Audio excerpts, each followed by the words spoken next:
السلام علیکم ناظرین، امید کرتا ہوں کہ آپ لوگ ایمان کے صحیح حالت میں ہوں گے۔ جیسا کہ آپ لوگ جانتے ہیں کہ فلسطین میں بھی جھگڑا چل رہا ہے مسجد الاقصیٰ کو لے کر، اور اس کو اسرائیل لوگوں نے قبضہ کرنے کے لیے چاہ رہے ہیں، جو کہ اللہ پاک اس مسجد کو لے کر قرآن پاک میں بھی ارشاد فرماتے ہیں، سبحان الذی اسریٰ بعبدہ لیلا من المسجد الحرام الی المسجد الاقصیٰ۔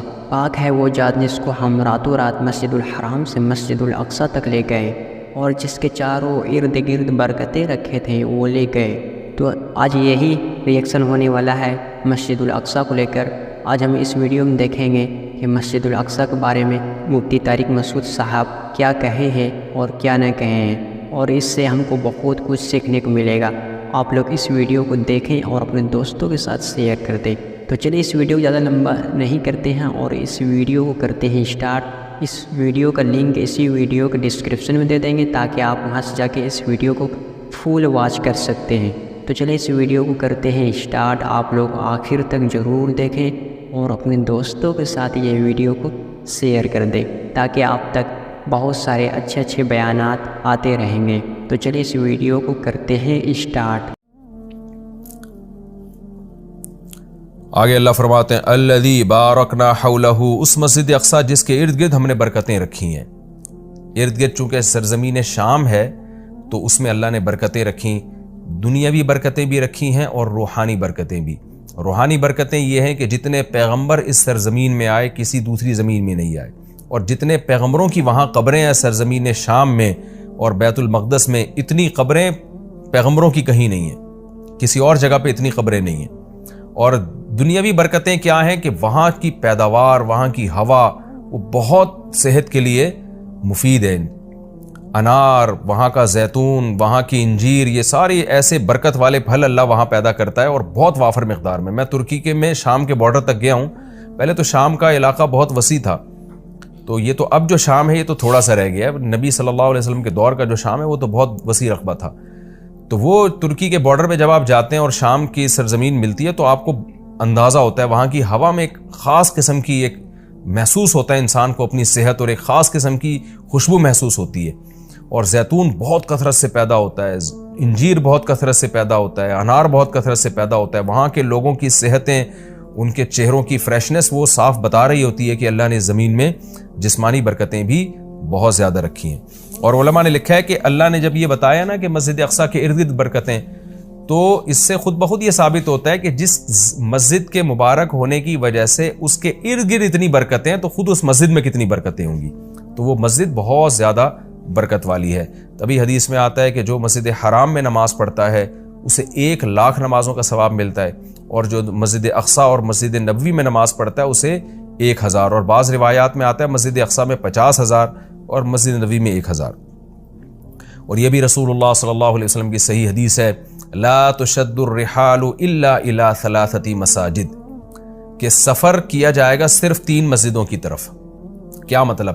وہ سفر جو بنیت عبادت ہو، بنیت عبادت یعنی 3 مسجدیں ایسی ہیں جن کی طرف سفر کر کے ان مسجدوں کی زیارت کرنا ہی عبادت ہے۔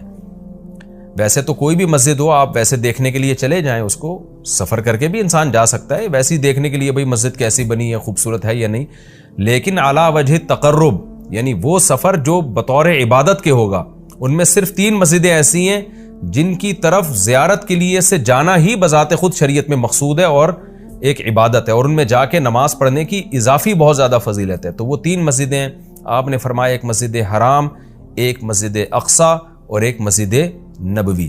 تبھی مسلمان جب تک مسجد اقصیٰ آزاد نہیں تھی تو مسلمان مسجد اقصیٰ بھی سفر کر کے جایا کرتے تھے، مسجد حرام بھی، اور مسجد نبوی تک تو الحمدللہ اب بھی جاتے ہیں۔ اور اللہ سے ہم دعا کرتے ہیں کہ اللہ تعالیٰ مسجد اقصیٰ کو دوبارہ آزاد کرائے تاکہ ہمیں بھی وہاں جا کے نماز نصیب ہو اور مسجد اقصیٰ کی ہمیں بھی زیارت نصیب ہو۔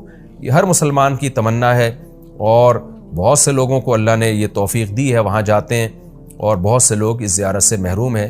تو ہم یہ دعا کرتے ہیں کہ اللہ تعالیٰ وہ مبارک مسجد جس کی طرف اللہ اپنے حبیب صلی اللہ علیہ وسلم کو معجزاتی طور پر لے کر گیا، اور خاص طور پر ہمارے حبیب صلی اللہ علیہ وسلم کو وہاں نماز پڑھوائی گئی معجزاتی طور پر، تو اللہ ہمیں بھی اس مقدس سرزمین کی زیارت کی توفیق نصیب فرمائے اور ہمارے لیے آسان فرمائے۔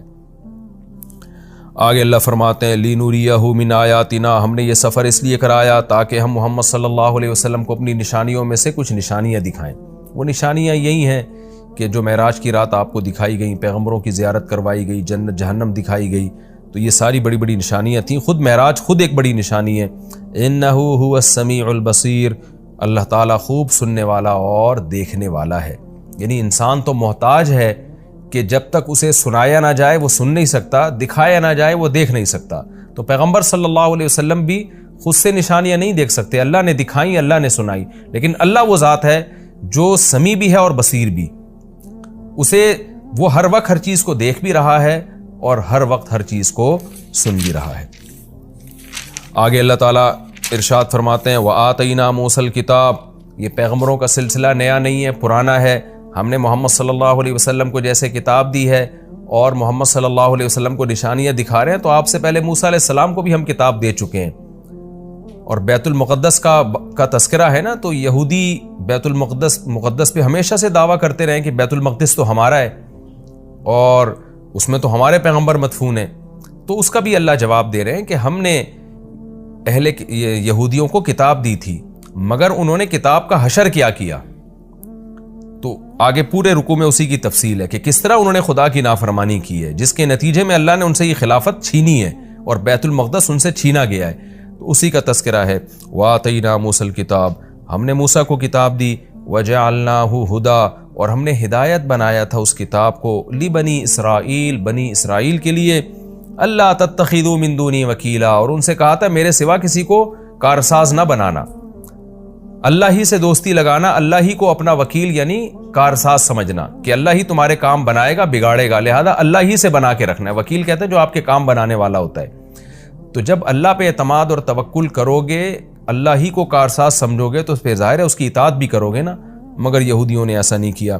آگے اللہ خطاب کرتے ہیں ذریۃ من حملنا مع نوح، اے وہ لوگوں جن کو ہم نے نوح کے ساتھ سوار کیا تھا، اے ان کی ذریت، یعنی اللہ تعالیٰ ہم سب سے، پوری انسانیت سے خطاب کر رہے ہیں کہ تم وہ لوگ ہو جن کو ہم نے نوح کے ساتھ کشتی میں سوار کیا تھا، ان کی اولادیں ہو تم۔ نوح علیہ السلام کے ساتھ کشتی میں بہت سے لوگ سوار ہوئے تھے، ان میں نوح علیہ السلام کے 3 بیٹے بھی تھے، حام، سام اور یافس، جن کا نام بیان کیا جاتا ہے۔ تو باقی ساری نسل انسانیت کی انہی 3 بیٹوں سے چلی ہے۔ تو وہ چونکہ کشتی میں نوح علیہ السلام کے ساتھ سوار تھے، اس لیے اللہ نے کہا کہ تم اے انسانوں، تم ان کی نسلیں ہو جن کو نوح علیہ السلام کے ساتھ ہم نے کشتی میں سوار کیا تھا، جو ان کے 3 بیٹے تھے۔ تو گویا اللہ کا بہت بڑا احسان ہے کہ تمہارے جو باپ دادے تھے نا، نوح علیہ السلام اور ان کے 3 بیٹے، وہ تو شکر گزار بندے تھے، جن کے شکر گزاری کی وجہ سے پوری انسانیت کو تباہ کر کے ہم نے چند لوگوں کو کشتی میں سوار کیا تھا، آگے تم انہی کی نسلیں ہو۔ اگر وہ شکر گزار نہ ہوتے تو تمہیں بھی زندگی اور حیات نہ ملتی، اس لیے آگے فرمایا انہ کان عبدا شکورا، نوح تو اللہ کے شکر گزار بندے تھے، تو تم انہی کی اولاد ہو جن کو ہم نے کشتی میں سوار کیا۔ تو گویا کشتی میں سوار کرنے والوں پر بھی ہم نے احسان کیا اور تم پر بھی ہم نے احسان کیا، کیونکہ اگر ان کو ہم کشتی میں سوار نہ کرتے اور طوفان میں غرق کر دیتے تو تم بھی پیدا نہ ہوتے۔ تو اللہ تعالیٰ ہمیں ترغیب دے رہے ہیں کہ تمہارے باپ شکر گزار تھے، جن کی وجہ سے ان کو اور ان کے بیٹوں کو میں نے کشتی میں سوار کر کے بچایا، تو انہی کی وجہ سے میں نے تمہیں بھی بچایا۔ تو اے ان لوگوں کی ذریت، اے ان لوگوں کی نسلوں جن کو میں نے نوح کے ساتھ کشتی میں سوار کیا تھا، نوح شکر گزار آدمی تھے۔ تو کیا مطلب، تم بھی میری آیات کو غور سے سنو اور تم بھی شکر گزار بنو۔ تو آگے نیا مضمون شروع ہو رہا ہے، وَقَضَيْنَا إِلَىٰ بَنِي إِسْرَائِيلَ فِي الْكِتَابِ لَتُفْسِدُنَّ فِي الْأَرْضِ مَرَّتَيْنِ۔ اس میں نیا مضمون ہے کہ ہم نے بنی اسرائیل کو بتا دیا تھا کہ تم زمین میں فساد مچاؤ گے، تم ناشکری کرو گے، جس کی وجہ سے تم پر اللہ کے عذاب آئیں گے۔